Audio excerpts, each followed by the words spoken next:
Yeah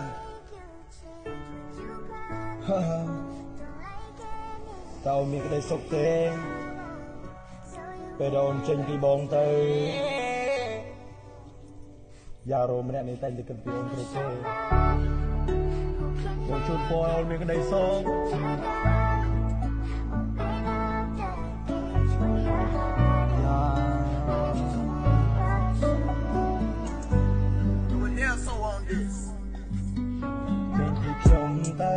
តែនាងសុំទុំយ៉ាងមិញហើយនាងថានៅជាមួយខ្ញុំនាងថាមិនអាចឃើញកោះត្រៃនាងថាពីបាណាំងនាងថាមិនអូខេឡើយចង់ទៅក៏ទៅ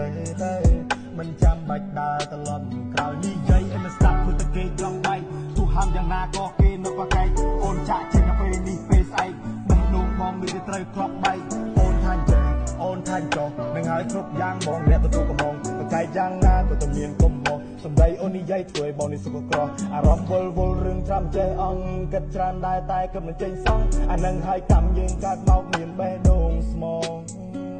គេចង់ទៅក៏ទៅចង់មកក៏មកចង់ទៅក៏ទៅចង់មកក៏មក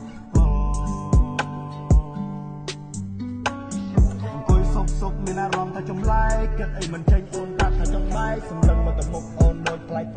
បើសិនចង់បែកមិនចាំបាច់ទម្លាក់កំហុសនឹងហើយគ្រប់យ៉ាងបងអ្នកទទួលកំហុសប្រកែកយ៉ាងណាក៏តែមានកំហុសសម្ដីអូននិយាយធ្វើឲ្យបងនេះសុខក្រអារម្មណ៍វល់រឿងចាំមិនចេះអង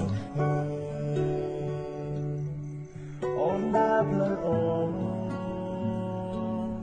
បងដើរផ្លូវបង